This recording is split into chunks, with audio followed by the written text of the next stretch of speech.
Hello, everybody. Welcome back to the Wheel of Names. And we are on the final car, so obviously it's pretty easy to tell what car we're going to get. And look at that. It's the frickin' Huntley. Wow. Shocker.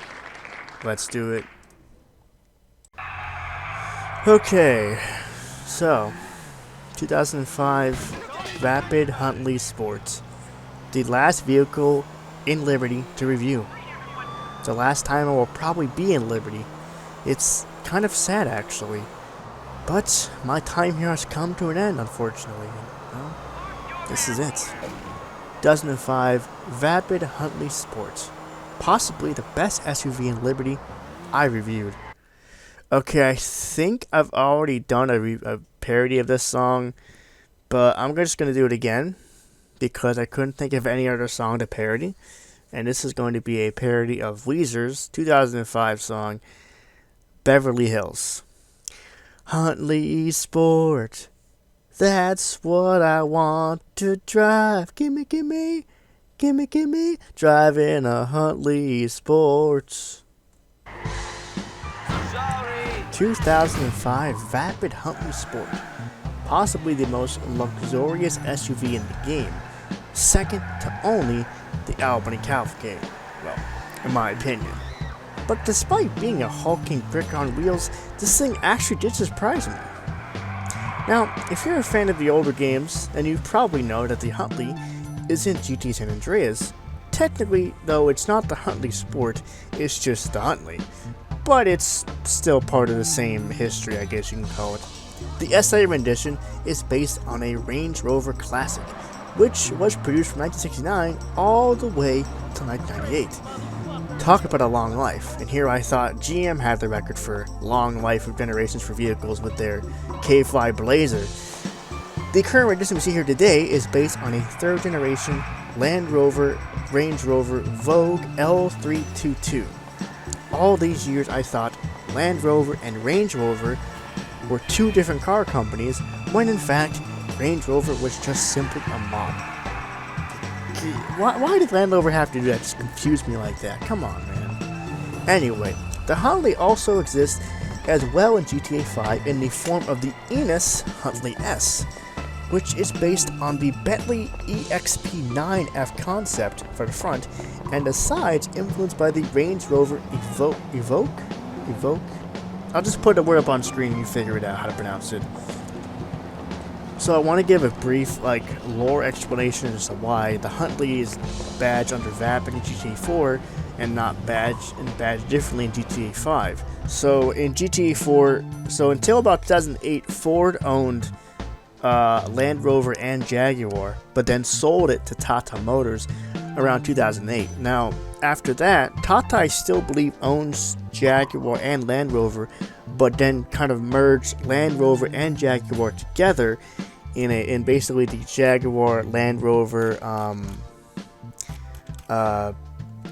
subsidiary, I guess you can call it, or whatever you want to call it.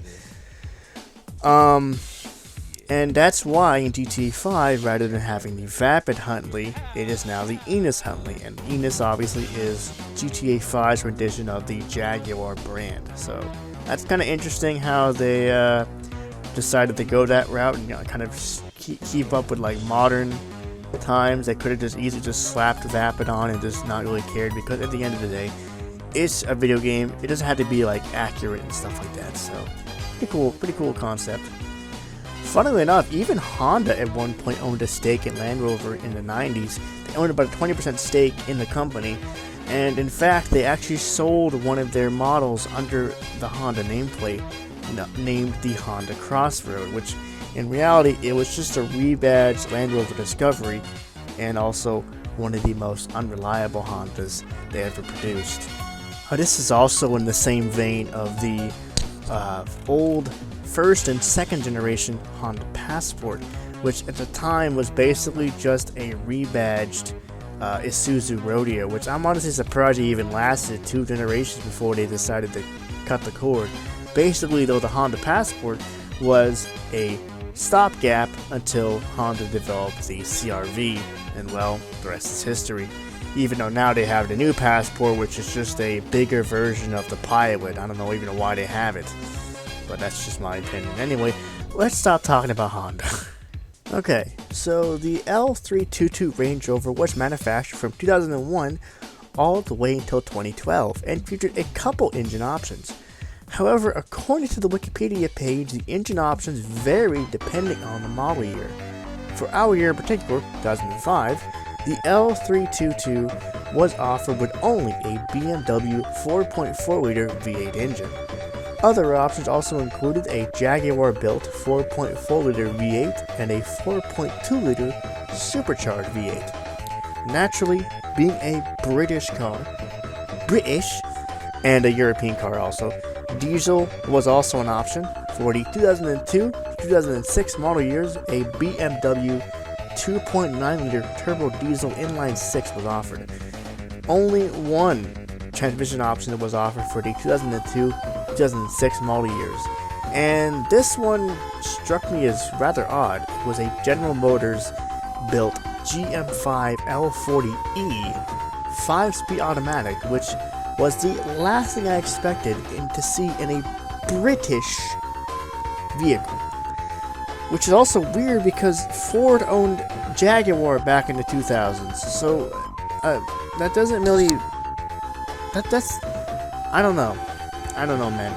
Maybe GM and Ford were sharing parts. I don't know. Somebody explain this to me, because I'm not sure how to look this up. I even looked it up if it was real, and yes, Land Rovers did have a GM automatic transmission in their vehicles in the early years of this generation. So that's something. Back to GTA 4 and the Huntley. According to in-game models and badging, the Huntley features a 4.8-liter supercharged V8 engine, very similar to Jaguar's 4.2-liter supercharged V8 in the 2006-2009 models. The Huntley is coupled to a 5-speed transmission and is all-wheel drive with a perfect 50-50 split from front to rear. And also, even though it is supercharged, you can hear a small turbo whine. I know it doesn't sound like a supercharger, but I do like the little attention to detail for that. And I'll let you take a listen to it.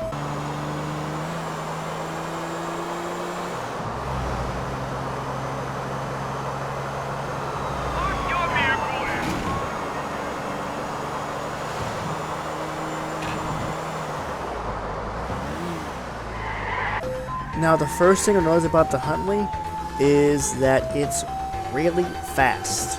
In fact, it's the fastest SUV in the base game, only second to the Serrano in the Balgatoni DLC. It also accelerates very quickly as well, especially when launching from a standstill. However, as noticed, the Huntley does suffer from understeer at high speed cornering, typical with any four-wheel drive vehicle.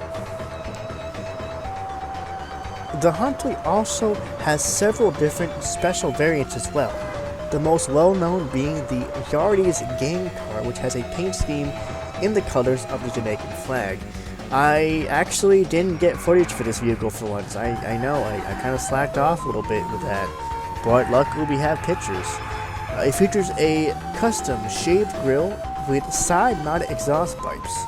If you complete 10 drug deliveries for little Jacob, you are actually given a unique variant of the Jamaican Huntley Sport with a different grille and exhaust from the Yardies gang variant. Hey Jacob, are you sitting on any packages that you need me to deliver? There be a package outside the cafe in a car, my brother. Got real mafia done delivering the last package. Not true? The business still be happening with the man in our Beachwood City. Later on, my brother.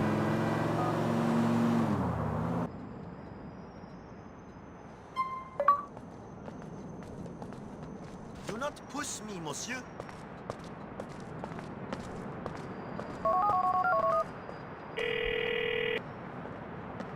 The package is where you wanted it, Jacob. Nice, Nico. A dependable bridge in a star. Well, overall, for the last review in Liberty, I say this ended on quite a high note. A great car to end my stay in Liberty. Now, if you'll excuse me, I gotta be heading back to San Andreas now. So until next time, I will see y'all then. Yeah. And I hope to see you all again in Los Santos.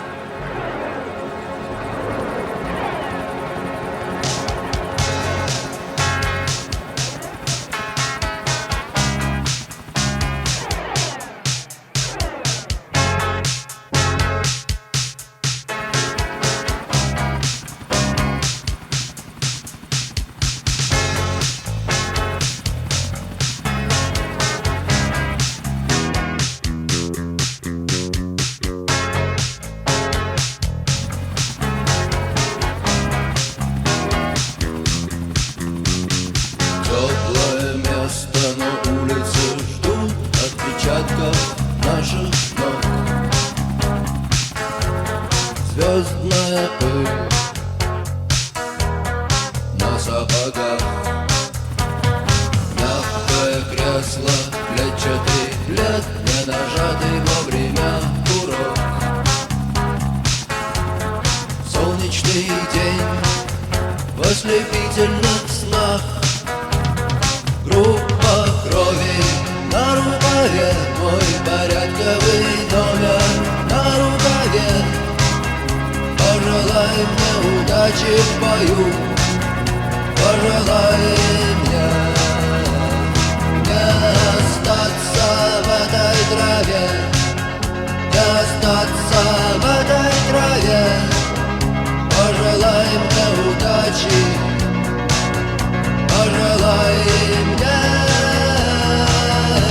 удачи.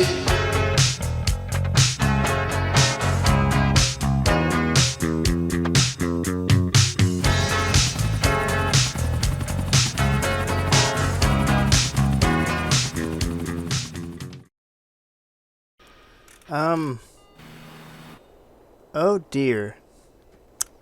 This might take me a while to get back to Los Santos then. Well, I got a lot of swimming to do, I guess.